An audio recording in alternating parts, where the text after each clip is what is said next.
அநியாயம் நடக்கிற பொழுது, அநியாயம் நடந்ததை கேள்விப்படுகிற பொழுது உங்களுக்கு கோபம் வந்தால் நீங்கள் கர்த்தருடைய குணத்தை உடையவர்களாக இருக்கிறீர்கள்.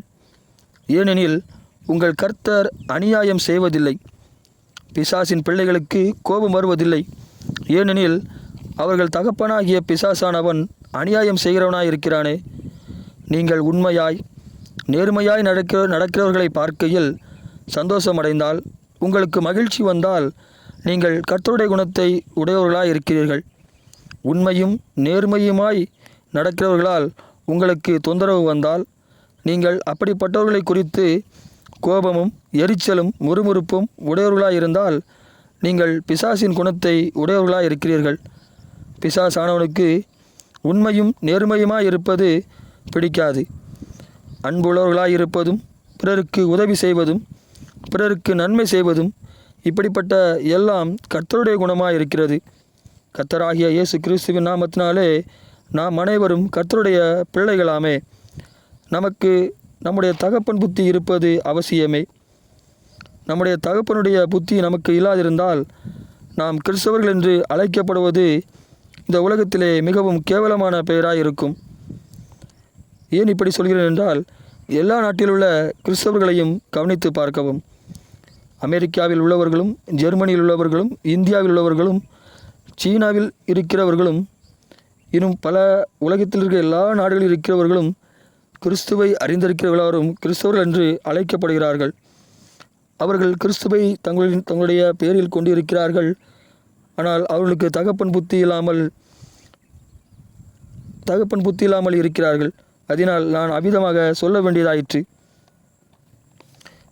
இவ்விதமாக தகப்பன் புத்தி இல்லாதபடினாலே கர்த்தருடைய நாமத்தை வீணிலே வழங்கி கொண்டிருக்கிறார்கள். அமெரிக்கா போன்ற மேலை நாட்டு கிறிஸ்தவர்கள் கர்த்தருடைய நாமத்தை வீணிலே வழங்காமல் இருந்திருந்தால், அவருடைய தகப்பன் புத்தி அவர்களுக்கு வந்திருந்தால், இன்று 1000 வருட அரசாட்சி நடந்து கொண்டிருந்திருக்கும்.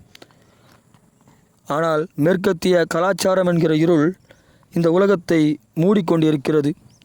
இந்த மேற்கத்திய கலாச்சாரம் என்கிற ராஜ்யம் உலகம் முழுவதும் பரவி கொண்டிருக்கிறது.